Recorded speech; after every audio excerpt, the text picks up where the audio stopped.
जायदाद की तकसीम और गरीब भाई की किस्मत। ये कहानी दो भाइयों की है जिनके माँ बाप के इंतकाल के बाद उनकी जिंदगी बदल गई।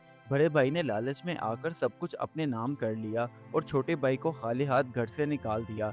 वक्त गुजरता गया और हालात ने करवट ले ली। जो बेसहारा था वो कामयाब हो गया और जो सब कुछ ले गया था वो तन्हा और मुहताज रह गया।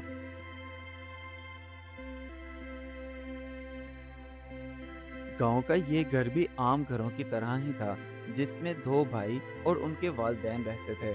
बड़े भाई का नाम अमीन और छोटे का नाम फहीम था और हंसी खुशी उनकी जिंदगी गुजर रही थी। वक्त गुजरता गया और उनके वालिदैन जो अब उम्र रसीदा हो गए थे इस दुनिया से चले गए। अब अमीन और फहीम दोनों भाई अकेले रह गए और वो बेचारे रोने लगे।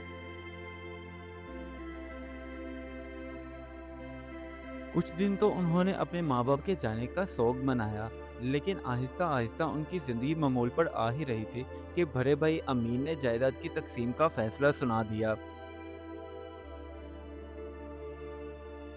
असल में अमीन के दिल में लालच पैदा हो गया था। वो चाहता था कि माँ-बाप की बनाई हुई जितनी भी जायदाद है, ज़मीनें वगैरह, सब कुछ उसके हिस्से में आ जाए और छोटे भाई को कुछ भी ना देना पड़े, क्योंकि अगर छोटे भाई को भी दूँगा तो फिर तो मुझे आधा मिलेगा, ये मेरे किस काम का। एक दिन अमीन ने चाल चली। उसने कागजात पर अपने छोटे भाई से दस्तखत करवा लिए, ये कह कर के ये ज़रूरी कागजात हैं, इन पर दस्तखत कर दो, मैंने वकील साहब के दफ्तर में जमा करवाने हैं, और सारी जायदाद अपने नाम कर ली। जब अमीन का सारा काम मुकम्मल हो गया, तो उसने खुद ही अपने छोटे भाई को सारी बात बता दी कि अब ये जायदाद मेरी है, इसमें तुम्हारा कोई हिस्सा नहीं। ये बात सुनकर फ़हीम के पाँव से ज़मीन निकल गई। वो सोच में पड़ गया कि मेरा बड़ा भाई मेरे साथ ऐसा धोखा कर सकता है, मैंने कभी सोचा भी नहीं था।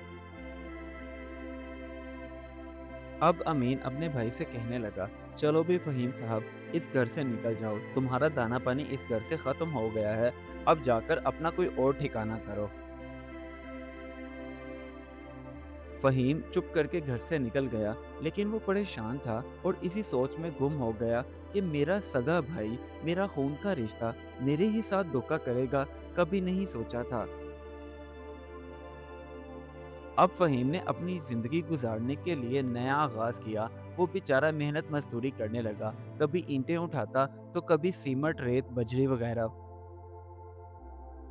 उस बेचारे को बहुत सी मुश्किलात का सामना करना पड़ा। जब उसका गुज़ारा नहीं हो रहा था, तो उसने दूसरों की ज़मीनों पर खेती-बाड़ी का काम भी करना शुरू कर दिया। अगर 2 काम करूँगा, तो हो सकता है मेरे हालात कुछ बेहतर हो जाएँ। बस यही सोचकर उसने मेहनत अपनी जारी रखी और देखते ही देखते अल्लाह ताला ने उस पर मेहरबानी कर दी, क्योंकि उसके हालात अब दिन-ब-दिन बेहतर होने लगे थे। कुछ सालों की लगातार मेहनत करने के बाद वो एक कामयाब इंसान बन गया। अब उसकी खुद की ज़मीनें थी, जहाँ वो आराम सुकून से चारपाई पर साफ सुथरा सूट पहनकर बैठता था और उसके पास वर्कर आकर काम करते थे। दूसरी तरफ अमीन, वो सख्त मुश्किल में आन पड़ा। उसकी जायदाद भी सारी बिकना शुरू हो गई, घर का सामान भी बिक गया। अब वो बेचारा अकेला तन तनहा बैठा था, क्योंकि उसकी बीवी और बच्चे भी उसे छोड़कर यहाँ से जा चुके थे।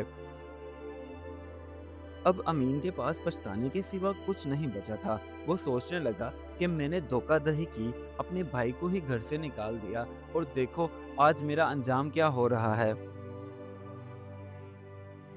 अब वो ढूंढते-ढूंढते फ़हीम के पास आन पहुंचा, जहां फ़हीम आराम सुकून से चारपाई पर साफ सुथरे कपड़े पहने बैठा था। मजदूर तबका काम कर रहा था और उसे देखकर भी फटे पुराने कपड़ों में उसका भाई परेशान हो गया।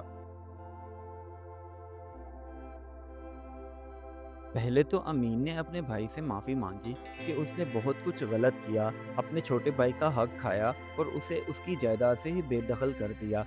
उसके बाद उसने सारी आपबीती बताई कि तुम्हारे जाने के बाद मुझे किन किन मुश्किलात का सामना करना पड़ा, मेरी जायदाद बिक गई, बीवी बच्चे छोड़कर चले गए हैं।